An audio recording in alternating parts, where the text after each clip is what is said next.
নতুন বছর থেকে গোটা দেশ এবং রাজ্য জুড়ে 10 থেকে 11টি নিয়ম বদলে যাচ্ছে, যা সরাসরি আপনাদের উপর প্রভাব পড়বে। হ্যাঁ, ঠিকই শুনছেন, 1 জানুয়ারি 2026 থেকে গোটা দেশ এবং রাজ্য জুড়ে বেশ কিছু নিয়মের বদল হচ্ছে।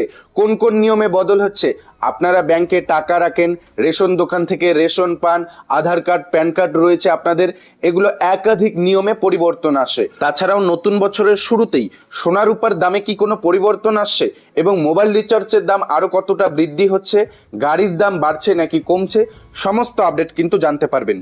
তাই ভিডিওটি সম্পূর্ণ দেখবেন। ভিডিওটি শুরু করার পূর্বে ছোট্ট রিকোয়েস্ট, যারা চ্যানেলে নতুন চ্যানেলটিকে সাবস্ক্রাইব করে রাখবেন, ফেসবুক পেজ থেকে দেখে থাকলে পেজটিকে ফলো দিয়ে রাখবেন, আর সবার সুবিধার্থে ভিডিওটি শেয়ার করে দেবেন। সরাসরি অন স্ক্রিন দেখুন, জানুয়ারি থেকে এই রুল চেঞ্জ। নতুন বছর 2026 সাধারণ মানুষের জীবনে অনেক বড় পরিবর্তন আনতে চলেছে। 1 জানুয়ারি থেকে ট্যাক্স সিস্টেম এবং প্যান আধার লিঙ্ক সহ অনেক নিয়ম পরিবর্তন হতে চলেছে। আগামী বছর অনলাইন রেশন কার্ড সুবিধার উন্নতি এবং অষ্টম বেতন কমিশনের সুবিধাগুলিও আশা করা হচ্ছে। 2026 সালের জানুয়ারি থেকে শুরু হওয়া এই পরিবর্তনগুলি সরাসরি আপনার বাজেট, ব্যয় এবং দৈনন্দিন চাহিদার উপর প্রভাব ফেলতে পারে। অতএব নতুন বছরে আপনি কোন বড় ধাক্কা এবং উপহারের মুখোমুখি হবেন তা জানতে সময় মতো এই আপডেটগুলি সম্পর্কে অবগত থাকুন, তাহলে আপনাদেরই অনেকটা সুবিধা হবে। প্রথম নিয়ম দেখুন, রেশন কার্ডে পরিবর্তন। 1 জানুয়ারি 2026 থেকে গোটা রাজ্য জুড়ে রেশনের চালের পরিমাণ কমানো হলো।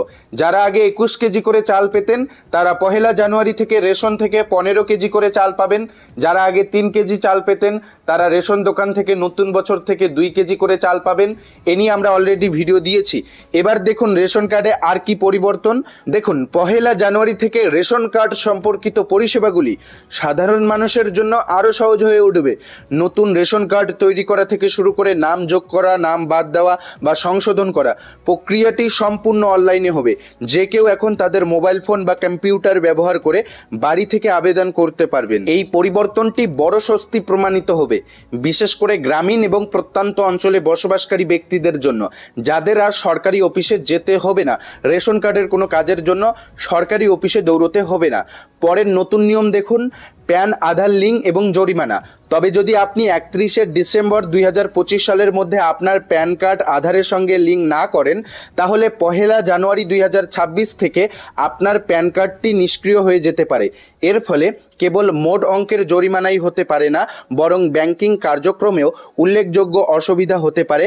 আয়কর রিটার্ন, ঋণ, বিনিয়োগ এবং বৃহৎ লেনদেনেও প্রভাবিত হবে বলে জানানো হয়েছে। এবার দেখুন সবচেয়ে গুরুত্বপূর্ণ বিষয়, নতুন বছরের শুরুতেই সোনার উপর দামে কি পরিবর্তন আসছে। অন স্ক্রিন দেখুন, সোনা ও রূপোর ক্ষেত্রে আন্তর্জাতিক বাজারের ওঠানামা, ডলার রেট ও কেন্দ্রীয় ব্যাংকের নীতির উপর নির্ভর করে দামে হালকা পরিবর্তন হতে পারে। বিশেষজ্ঞদের মতে বছরের শুরুতে বড় ধাক্কা না এলেও ধীরে ধীরে দামের ওঠানামা দেখা যেতে পারে, ফলে বিনিয়োগকারী ও সাধারণ ক্রেতাদের সতর্ক নজর রাখা দরকার। এরপর দেখুন নতুন বছর থেকে মোবাইল রিচার্জের দাম কতটা বাড়ছে। তো দেখুন অন স্ক্রিন, মোবাইল রিচার্জের ক্ষেত্রে টেলিকম সংস্থাগুলি খরচ বৃদ্ধির ইঙ্গিত দিয়েছে, অর্থাৎ প্রত্যেকটি মোবাইল রিচার্জে এবার দাম বাড়তে চলেছে। নেটওয়ার্ক আপগ্রেড ও 5G পরিষেবার খরচের কারণে এয়ারটেল, জিও ও ভিআই এর মতো সংস্থাগুলি 2026 সালে ধাপে ধাপে রিচার্জ প্ল্যানের দাম বাড়াতে পারে বলে মনে করা হচ্ছে।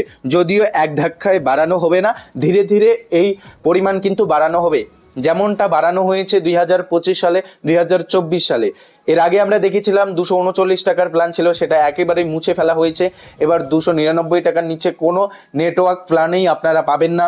এবার 299 টাকায় নাকি বেড়ে হয়ে যাচ্ছে 329 টাকা বা 339 টাকা, এমনটাই আপডেট পাওয়া গিয়েছে। তারপর দেখুন ব্যাংকিংয়ে পরিবর্তন। 1 জানুয়ারি থেকে ব্যাংকিং এবং ঋণ সম্পর্কিত ক্ষেত্রে বেশ কিছু বড় পরিবর্তন আনা হচ্ছে। ক্রেডিট স্কোর এখন সাপ্তাহিকভাবে আপডেট করা হবে, যা আগে 15 দিন অন্তর আপডেট করা হতো। এসবিআই, পিএনবি এবং এইচডিএফসির মতো ব্যাংকগুলি ঋণ এবং স্থায়ী আমানতের সুদের হার সংশোধন করছে, যা জানুয়ারি থেকে কার্যকর হবে। তারপর বড় পরিবর্তন দেখুন, অষ্টম বেতন কমিশনের আপডেট। 2026 সাল সরকারি কর্মচারীদের জন্য সুখবর বয়ে আনতে পারে। পহেলা জানুয়ারি 2026 থেকে দেশব্যাপী অষ্টম বেতন কমিশন কার্যকর হওয়ার কথা, যার অধীনে বেতন এবং পেনশন উল্লেখযোগ্য পরিবর্তন আনা হতে পারে। প্রাথমিক অনুমান অনুযায়ী এবার 20% থেকে 35% বেতন বৃদ্ধি সম্ভব। তাই পূর্ববর্তী বেতন কমিশনের তুলনায় এই বৃদ্ধি কর্মীদের পকেটে উল্লেখযোগ্য প্রভাব ফেলতে পারে। তারপরে নতুন নিয়ম দেখুন, নিউ ইনকাম ট্যাক্স বিল লাগু হবে। নতুন বছর করদাতাদের জন্য কিছুটা স্বস্তির খবর নিয়ে আসে। হ্যাঁ, সরকার পণ্য ও পরিষেবার উপর জিএসটি কমিয়ে সাধারণ মানুষের ব্যয়ের বোঝা কমিয়েছে। এখন নতুন আয়কর বিলও পাস হয়েছে, যার অধীনে করের স্ল্যাব এবং নিয়মে অনেক পরিবর্তন আনা হয়েছে। সুতরাং এই সংস্কারে সরাসরি সুবিধা বেতনভোগী কর্মচারী, ক্ষুদ্র ব্যবসায়ী এবং সাধারণ গ্রাহকদের পকেটে পড়বে। তো আজকের এই ভিডিও থেকে আপনারা দেখতেই পারলেন নতুন বছর 2026 সালের জানুয়ারি মাস থেকে কোন কোন নিয়মে পরিবর্তন আসে। এই বিষয়গুলি নিয়ে আপনার মূল্যবান মতামত কমেন্টে জানাবেন। যারা চ্যানেলে নতুন, চ্যানেলটিকে সাবস্ক্রাইব করে রাখবেন। ফেসবুক পেজ থেকে ভিডিওটি দেখে থাকলে পেজটিকে ফলো দিয়ে রাখবেন। অন্যের সুবিধার্থে ভিডিওটি শেয়ার করে সবাইকে এই গুরুত্বপূর্ণ আপডেটটি জানানোর সাহায্য করবেন।